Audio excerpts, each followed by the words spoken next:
بسم اللہ الرحمن الرحیم۔ السلام علیکم۔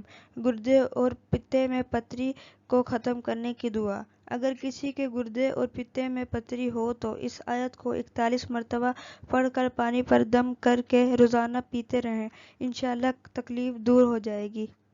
وہ آیت یہ ہے: وَإِنَّ مِنَ الْحِجَارَةِ لَمَا يَتَفَجَّرُ مِنْهُ الْأَنْهَارُ وَإِنَّ مِنْهَا لَمَا يَشَّقَّقُ فَيَخْرُجُ مِنْهُ الْمَاءُ وَإِنَّ مِنْهَا لَمَا يَهْبِطُ مِنْ خَشْيَةِ اللَّهِ وَمَا اللَّهُ بِغَافِلٍ عَمَّا تَعْمَلُونَ۔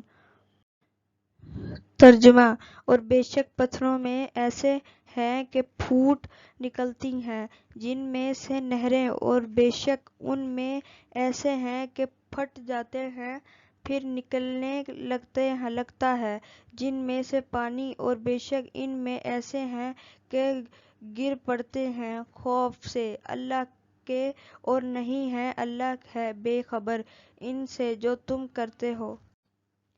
بواسیر کی تکلیف کو دور کرنے کے لیے دعا۔ اگر کسی کو بواسیر کی تکلیف ہو تو وہ فجر کی 2 سنت رکعت کی پہلی رکعت میں علم نشرح پوری سورت اور دوسری رکعت میں سورۃ الفیل پوری سورت پڑھا کرے، انشاءاللہ تکلیف دور ہو جائے گی۔ شوگر کے مریض کے لیے۔ شوگر کا مریض روزانہ اس آیات کو 41 مرتبہ پڑھے تو انشاءاللہ فائدہ پہنچے گا۔